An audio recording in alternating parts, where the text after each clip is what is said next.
rest, but not if you're one of last year's winning drivers. True to the traditions of Le Mans, the three-time winning triumvirate of Tom Kristensen, Emanuele Pirro and Frank Biela meet up in the centre of Le Mans for a very special ceremony. Yeah, because we had the briefing and he said we had the briefing. And we have been the last 3 years here, early morning Friday.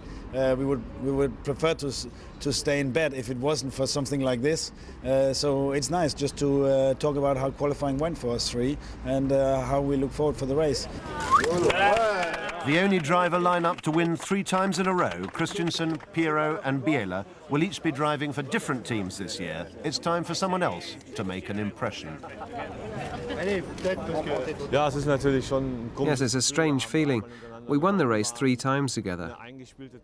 We were a very tight-knit group, and when you get split up, it's certainly strange. It will feel odd to each be racing for different teams, but you just have to make it work with your new teammates.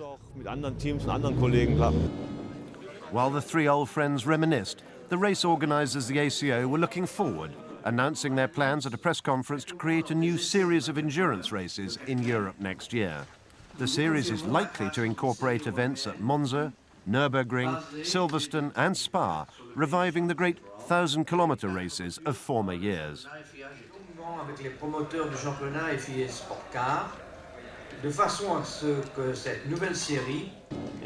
But there was time too to honour the 3 latest recipients of the Spirit of Le Mans Award, inaugurated by the ACO to mark contributions of key individuals to the history of the race. First was the former Formula One world champion and multiple Le Mans winner, American Phil Hill. I never did feel the same way that the other guy, my colleagues did, that it wasn't a real race, because it is. It's a race against different things, though. And of course, there's a discipline which just annoys heck out of some of the fellows.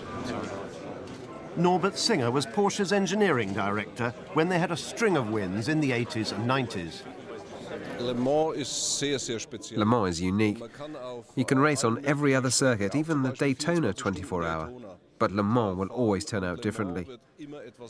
We've seen it in the past with the American teams, who were very successful at places like Daytona, but struggled when they got to Le Mans.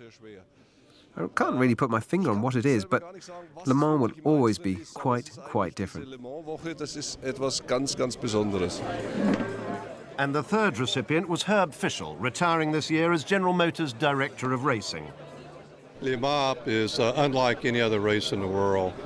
It has everything, and it has a spirit and an ambiance that no other race has. You can go to the Indy 500, you can go to the Daytona 500, you go to Monaco, and each event has its own life. But Le Mans is so special. It's so special that people have to come here. It's very difficult to describe Le Mans to people that haven't seen it. So the Spirit of Le Mans, and to receive the Spirit of Le Mans award, it doesn't get any better. Things are looking good at Nasomax too. The first running of the renewably fueled car in a major endurance race is moving closer to reality. Interest in the car and in its clean green fuel has been significant. I'm staggered. I mean, and it's very, very pleasing to see the public take it on board so well. I've been listening to Radio Le Mans. That's all very encouraging. We've had lots and lots and lots of interest from the press, so yeah, couldn't be happier, really. The Nasomax experiment forms part of an ongoing commitment to new technology on the part of the ACO. We are constantly in touch with the teams, and it really didn't come as any great surprise to us. We love to see technical innovations, and as far as we're able to, we try to accommodate cars using new technology. The reason the car is so effective in fighting air pollution is that ethanol contains 35% of oxygen. Adding oxygen to fuel produces better combustion, reducing exhaust emissions. At Le Mans, however, it's the air temperature that's causing a headache. It's purely air density. I mean, as the temperature goes up, the air density goes down. It affects us rather more than it would a gasoline car, and we just lose turbo performance, basically. So we end up with a lot of lag, which gets delays out of the corner, which just slows you down, really. I mean, that's the only way to say it. As the air temperature drops, the performance starts to pick up. It's virtually imperceptible, but the difference between 20 degrees and 27 degrees is quite major. The car's Cosworth engine develops around 550 brake horsepower, but that's about 40 brake down on the Audis. Drivers Romain Dumas, Werner Luckberger and Robbie Sterling nevertheless are impressed. It's very good on the straights. The weak point with the car at the moment is because it has a very small power band. It's the acceleration. It loses out on the acceleration out of the corners. But once it's on the straight, at 310 k's isn't a problem.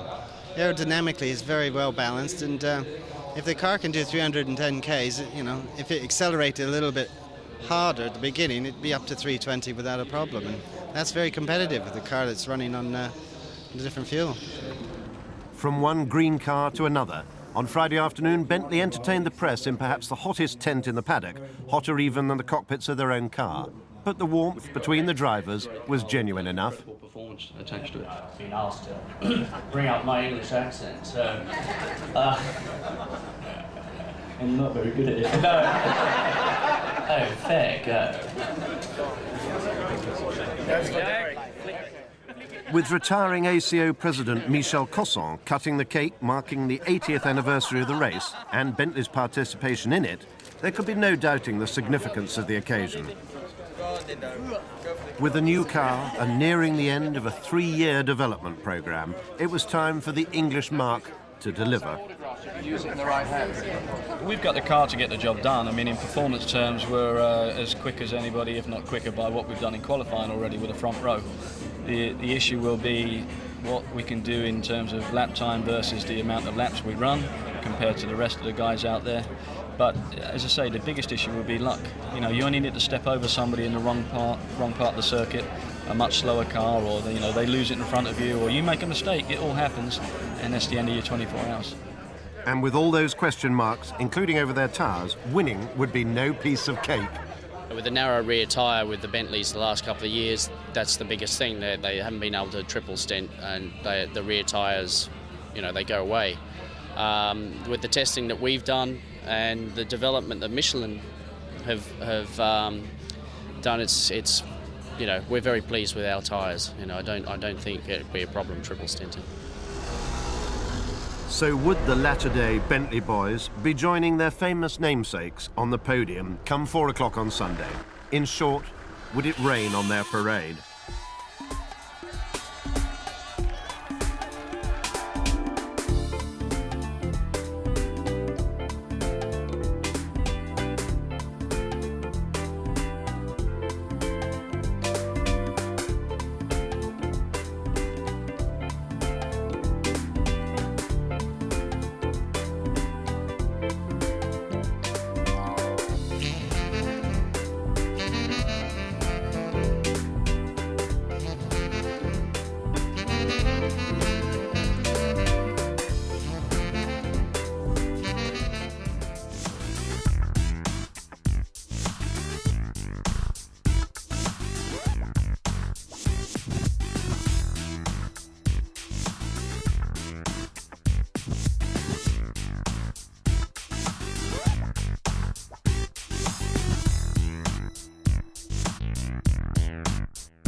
Saturday morning, and the howl of 49 cars on their race morning warm-up is probably not the best cure for a hangover.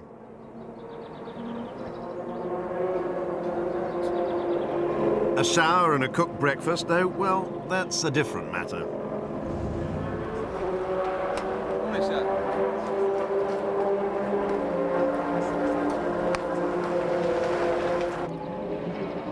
Some 250,000 spectators converge on Le Mans every year for race weekend.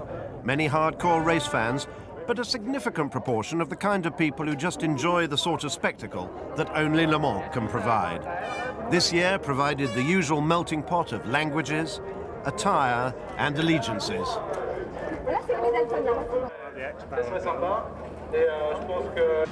And after 1 or 2 early morning rain showers around the course on race day, there's an extra treat for the Le Mans faithful. A Legends event featuring the cars that raced at Le Mans between 1959 and 1971.